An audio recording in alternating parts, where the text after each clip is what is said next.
మెదక్ జిల్లా మాసాయిపేట మండల కేంద్రంలో పంచాయతీ కార్యదర్శి పనితీరుపై స్థానికులు ఆగ్రహం వ్యక్తం చేస్తున్నారు.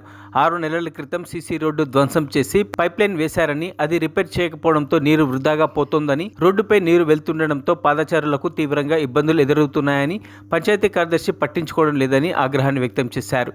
ఇప్పటికైనా ఉన్నతాధికారులు స్పందించి రోడ్డు మరమ్మతులు చేయాలని కోరుతున్నారు.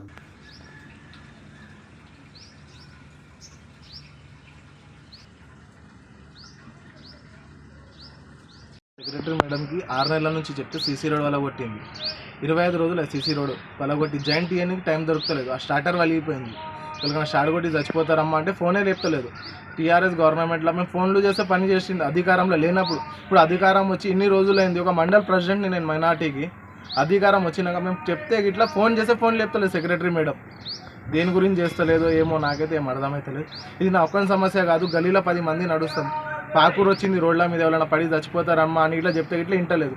దేని గురించి ఇంటలేదు. వాళ్ళు రాలేదు, వీళ్ళు రాలేదు, అట్లా కాలే ఇట్లా కాలే అని ఉట్టిగా ఫోన్ చేసినప్పుడు ఏదో ఒకటి చెప్పాలి, లేకపోతే ఫోన్ లేపకుండా మొత్తం బ్లాక్ లిస్ట్లో పెట్టేసాలి నెంబర్. ఇట్లా చేస్తుంది సెక్రటరీ మేడం. దేని గురించి చేస్తుందో ఏమో నాకైతే అర్థమవుతలేదు. కారోబార్ అయితే డైలీ ఫోన్ చేస్తున్నావు, ఇప్పుడు పంపిస్తున్నా, అప్పుడు పంపిస్తున్నా, ఇప్పుడు పంపిస్తున్నా, అప్పుడు పంపిస్తున్నా, 20 నిమిషాలు నువ్వు పంపిస్తున్నా, గంటలో పంపిస్తున్నా అని ఒక్క రోజు ఇట్లా మనిషి వచ్చింది లేదు, చూసింది లేదు. వేరే ఇల్లు ఉంది, ఇల్లులో మొత్తం చూడాడు, ఇల్లు చూడు మొత్తం బేస్మెంట్లో నీళ్ళిపోతున్నాయి. ఇల్లు కూసుకుంటే ఎవరి బాధ్యత? మరిన్ని అప్డేట్స్ కోసం మా ఛానల్ని సబ్స్క్రైబ్ చేయండి.